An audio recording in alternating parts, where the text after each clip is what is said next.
This is the 2023 Ford Ranger XLT. It has an exterior color of hot pepper red. That's what you're looking at here under the lights at the Chicago Auto Show. And so we're going to take a close look at this truck today.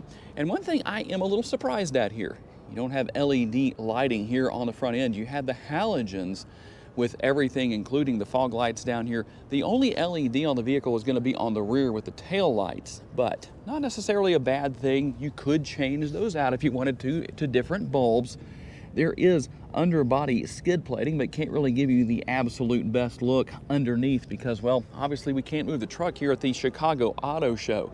But a very nice and aggressive look to the truck, more narrow than most competitors, which is going to have a lot of advantages. The height is obviously going to be more, and that narrow track is going to help off-road, getting through tight spots. And one thing that's interesting, if you look on the window sticker, it says that it has trail assist. You almost wonder if it's supposed to be trailer assist, but it is trail assist. So there you go, everything good there. 265 on the width for these off-road tires, very rugged, 65 series sidewall, wrapped around 17-inch wheels. Obviously very beefed up with everything as far as suspension and shocks go. And the good news is that while you have some gloss with the bumper and some of the front end accents, you don't have so much of that, or really anything along those lines, with the fender flares or with the mirrors right here. But on the XLT trim level, also no turn signal indicators built in.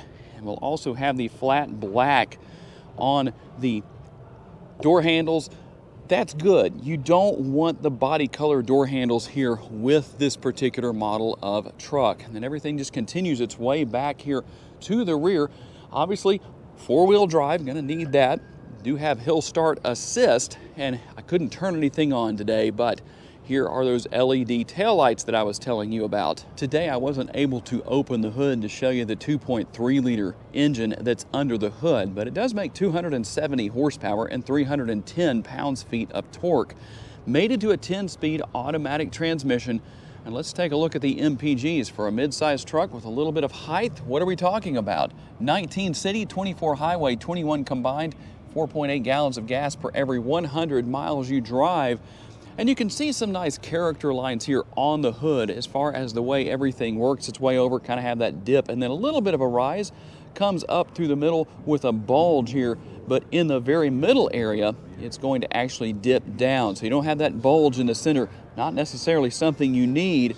Still finishing the hood off with a very nice look. Payload numbers for this truck come in at 1,609 pounds, up to a maximum, when properly equipped, 1,905 pounds.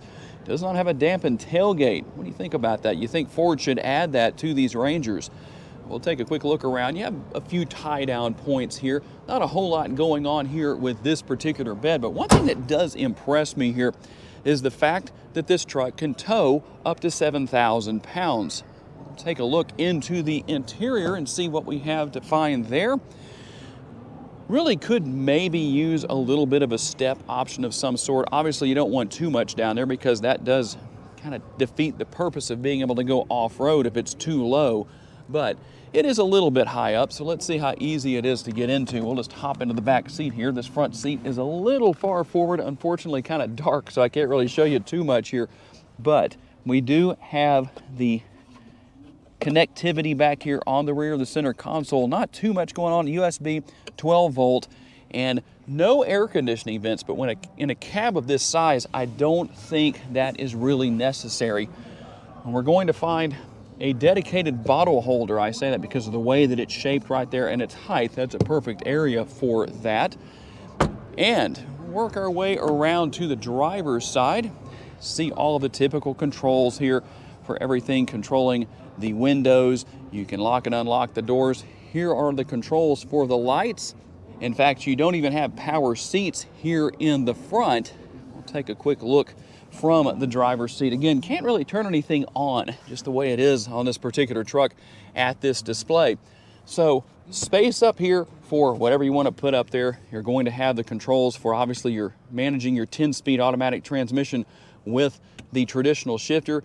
You can control the four-wheel drive functionality, your climate control, and the infotainment system here. No changes where any of this is concerned for 2023.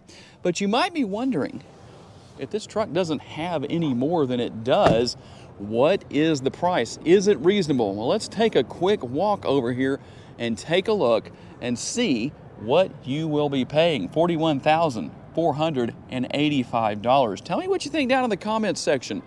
This is a pretty bare bones truck, but for some people that might do really well, because I know a lot of you are looking for something that doesn't necessarily have all of the latest features that so many of these vehicles are offering. So tell me down in the comments section what your thoughts are. Is this a simplistic truck that is worth buying? To learn more about the model in today's video, visit the link in the description for a detailed comparison between trims and pricing for the vehicle we featured or any vehicle you may be interested in. These pages feature information such as our recommended trim level based on price, value, and features. Thank you for taking the time to watch today's video. We look forward to seeing you next time.